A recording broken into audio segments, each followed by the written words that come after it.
Well, it's good to be back. A lot is going on. I keep saying that every month. A lot is going on. And it is accelerating in the breakdown. Can you tell us about the Hat Trick Letter, how listeners can subscribe and get a private consultation with you? Sure. I'm in my 22nd year now. It's golden-jackass.com. The website is, I think, really quite pretty. It's got some nice green color to it. I got a lot of buttons on it. In the center is a subscribe button. There's also a consult button. I'm available over 3 weeks, about 3 weeks per month for consult calls. I did one over the weekend. They're a lot of fun. They're very enjoyable, very useful for the clients from what they say. And I enjoy them too. And once in a while, I get some pretty ripe information I call boots on the ground. So that's the consult button. The donate button is useful for people who really don't want a newsletter but want to support me. And then the sponsor button is unique. It's for very wealthy people who want to help me in a big way to support my mission. So in April, I had my 21st anniversary, Jim, and I'm no longer a young man, but I'm full of energy and full of enthusiasm for what's happening as we report the world situation, which is generally a mess. The narco presidents and the cabal out of Geneva and London and Vatican, they have made a gigantic mess. So now we have to survive. Gold broke through the $4,000 barrier and moved higher. Where do you see gold going from here? I don't really see a limit. I mean that sincerely. It's going to make a march toward 5,000. Remember a year ago we were talking about breaking 3,000. Well, now we've broken 4,000. It reminds me of 1995 and 1996 when the Dow Jones Industrial was moving up 1,000 at a time, and everybody was wondering how long will it take to get to the next 1,000. Now we're seeing the same thing with gold. We have no solution in the U.S. government debt. We have no solution really with the supply chain. The supply chain got destroyed, not completely, but very much sabotaged during the illicit lockdown, where healthy global residents were put into a quarantine. Never happened before in history, but it shows the power of the doctors, and they're in collusion with the bankers. So I don't see 5,000 being the limit. I just see it as the next target. We've also got war. So we have supply chain problem, we have inflation problem, we have a U.S. government debt problem, and we have a constant war. Trump has supported this by changing the name of the Pentagon Department to the Department of War, going back to what it was in the Civil War era, when war was a part of the economic activity. So now at least Trump is acknowledging that war is part and parcel and deeply integrated in United States policy. If we don't get what we want, we will declare war. If we want to sack the coltan and oil from Venezuela, we will declare war. If we want to isolate Iran and take their gold, which they've refused for the Rothschild system, we'll declare war. If we need to defend the Ukraine trafficking of children, drugs, adrenochrome, bioweapons, and more, we declare war. I know this is not Trump's war, but he has not stopped that war. And he's been rather belligerent toward Putin. Okay, I don't see a limit of 5,000. I don't see a limit of 6,000. We don't have anything resolved. We're still accumulating $1 trillion every 100 days for the U.S. government debt. And we still have a government military war budget that is exceeded by the interest. So, interest is over $1 trillion a year. The Pentagon budget is, close to $900 billion a year. we don't have income tax and we don't have revenue to support this, so we're just out of control. This is a runaway train going downhill. So why would anybody think there's a limit to the gold price? Silver has broken out to new all-time highs. Do you have any short and long-term silver targets? 10, 20, 30, 50, 80, 130, 210. Those are my targets. I think Mr. Fibonacci would admire those targets. Okay, we've got a new phenomenon that was not here 2 or 3 or 4 years ago. I think 3 years ago it was very safe to say they moved the target from 30 to 35, and 30 had to be overcome, and then they moved the fence to 35. And then I guess it was about a year ago or so, we had a 35 fence, and that had to be overcome, which meant they moved the fence to 40. And each time they moved the fence, there are fewer institutions defending it. So the fence used to be 40, and then it was made 45 a few months ago. That did not hold.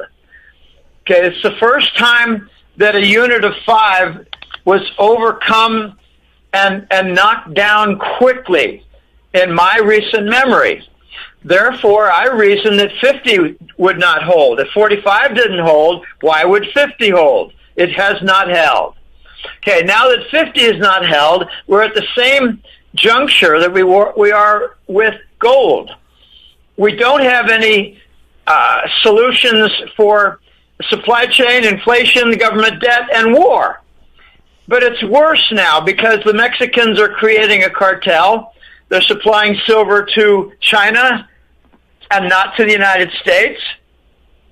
And I think all of Latin America is going to follow that parade, and they might create a Latin American silver cartel. At the same time, we got battery technology that's taking a tremendous drain on the silver market, and we have solar photovoltaic. So I've got this one particular point of reasoning that I repeat once in a while, and I don't mind repeating things if they're still at work, still functioning, and still powerful. Back in August and September of 2020, my inside word, it was Maxwell from Luxembourg, and he had to lie low because they're trying to murder him. Okay, this is war. And in war, people get shot, people get killed. Ask Virginia Giuffre, how's she doing? Oh, I'm sorry, she got killed. Okay, Maxwell from Luxembourg told me that in August and September of 2020 that Basel supplied 200 million ounces of silver to J.P. Morgan Switzerland subsidiary, and they did not want 30 to be broken. And it was not broken, and it stayed in defense for about a year or even a little bit more into 2022. Now, we've broken 30, broken 35, broken 40, broken 45, broken 50. And the world has changed. And my reasoning is rather simple, but it's a powerful point. I don't think Basel is going to be tossing 200 million ounces of silver metal into the market to defend 50 or 55, because the main buyers are India and China. So, will Basel, the Bank for International Settlement, that's the full name, will they be throwing away 200 million ounces of silver, supplying it to the East and the BRICS nations, knowing full well that they can't stop it this time because there are fewer defenders? No, they're not going to. I think Basel has decided we're going to be the beneficiaries of our own silver. We're not going to throw it away this time. They threw it away at $30 5 years ago. Exactly. What was the benefit? They bought a little time, and they lost their vaulted supply, a portion. They never tell us how much silver they have in Basel. They never tell us how much gold they have in Basel. And for those who don't know it, sovereignty is something that Basel has. They don't answer to anybody. They tell central banks what to do. They don't answer to anybody. They don't reveal their data. They don't reveal their vault contents. They don't reveal what they've stolen. I'm sorry, what they hold. So no, we don't have a limit for silver. I think by the end of the year we could be pushing $80. Why do I say 80? Well, I don't just make it up. Fibonacci, 10, 20, 30, 50, 80, 130, 210. You know, for those who mock me, you stupid trolls out there who send me emails that I never respond to, yeah, Fibonacci is at work here, whether you like it or not. And so is the fascism at work, whether you like it or not. Fascism has merged with communism. Get a grip. Try to get current in what's going on, because the Democrat Party is a merger of narcos, communists, and Satanists. The narcos are the previous 4 U.S. bankers. The communists are the Chinese Communist Party. And the Satanists are the bankers in Geneva, London, New York, and a little bit in Hollywood. Get a grip. Fascism has merged with communism. You ignorant trolls who I never respond to. All right, let's move on. What caused the one-day financial bust on October 10th when stock markets hit all-time highs? It was a combination of things, Jim. It's never one thing. I learned that a long time ago in marketing research. There are dominant factors. It seemed at the time to me that, oh my gosh, the Fed announced that they might not continue with rate cuts. Oh my gosh, I think that's going to hurt the stock market.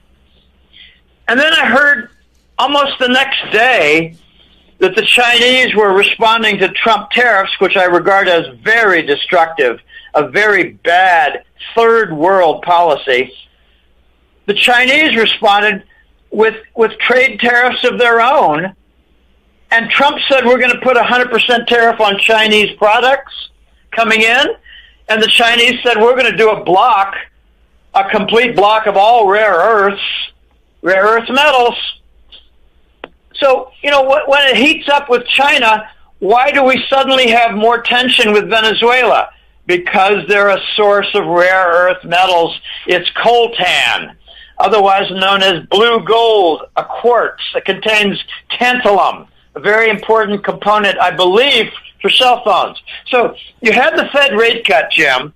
You had the Chinese escalated trade war. But there's something else. I think it was just very strong winds of a government shutdown. And the government shutdown is not quite what people think. And I'll save that for another question. So it's a no Fed rate cut. They may not cut for the next round. I think they'll cut later on. But why should the U.S. government cut rates when we're stacking up another $1 trillion in debt every 100 days? Makes no sense. Why? Well, because it's practical. A rate cut is practical because the big banks want to bail out and exit their underwater bonds. They want a bond rally to get out of their bonds that are underwater, insolvent. Insolvency is all through the Wall Street banks. Okay, it doesn't mean we should cut rates. It means they want to cut rates. Why should a nation like the United States, which has, I don't know, maybe 14 of the 20 characteristics of a third world nation, why should they cut rates? They got more than 100% debt compared to GDP. That's a sign of a third world nation. Okay, it's a number of different things, and I believe we're seeing an installation of the quantum financial system and a lot of arrests. That's a little preview of what I'm going to say about the lockdown. Does it look like the U.S. dollar put in a double bottom this July and September? I don't know. I regard all conversation of a dollar collapse to be lunatic and really, really bad analysis. I've been saying this for about a year. Whenever the dollar index gets low, it means the euro is too high, and the Euro Central Bank will do whatever they can to bring down the euro because it will threaten their entire export trade. That means Germany. It means, a lot of different things. The French export, the Italians export, the Dutch export. If the euro gets too high, they lose their export trade. Everything gets too expensive. So the Euro Central Bank conspires, maybe a better word is, has a goal to bring down the euro, which means bring up the dollar. These are all toilet turds in a big toilet pond. None of them looks good. So if any one gets bad, the others look better, and they don't deserve to look better, so they get pushed down into the turd pool. The dollar's not going to decline terribly. What's going to happen is all the Forex currencies are going to be in decline versus the gold price. Oh, that's happening. Are we likely to see more Fed rate cuts ahead? Yeah, they have to. We were in an inflationary depression following the illicit lockdown. We had 13, 14, 15% inflation in the United States in 2021 and 2. They lied about it and said it was 7. Just add 6 or 7 always, because they're liars. They're professional liars. They're promoters of treasury bonds, so they have to lie. They want to sell their bonds. Okay, therefore, we're going to see more rate cuts because we have to stimulate the economy and we have to stimulate the financial markets. I'm of the opinion for the last several years that rate cuts are not designed to stimulate the economy. They're designed to stimulate the financial markets. They bring about a bond rally. They bring about a stock rally. People feel more wealthy. They draw money out of their mutual funds. They spend more. Does it really mean from lower rates that we're expanding the economy? Or have we consistently, year after year, built up foreign economies from outsourced industry? Look at the difficulty Trump is having to reverse that. We're not getting squat for foreign direct investment. Trump wants it. But Trump's attention is directed at New York. And New York wants a stimulus for the stock market and the bond market so that banks in New York can have a bond rally and exit their underwater asset book portfolio of treasury bonds. They've gone in the last 2 years or more from $840 billion down to about $500 billion. They still have a lot of bonds that are underwater.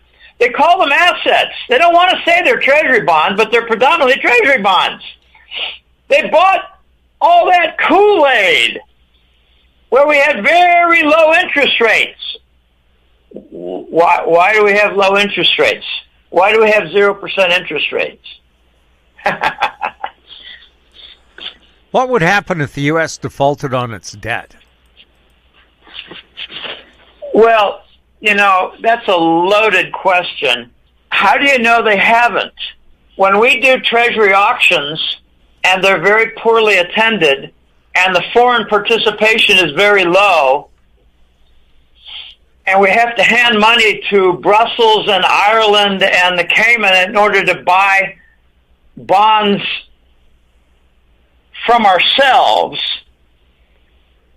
wouldn't you call that a default?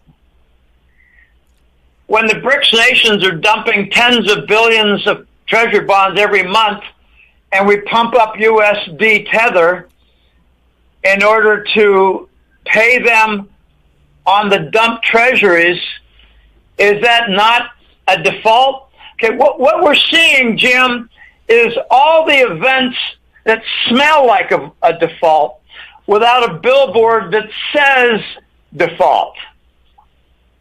When we buy most of our debt and we use the Exchange Stabilization Fund to do that in large part, are we not in default?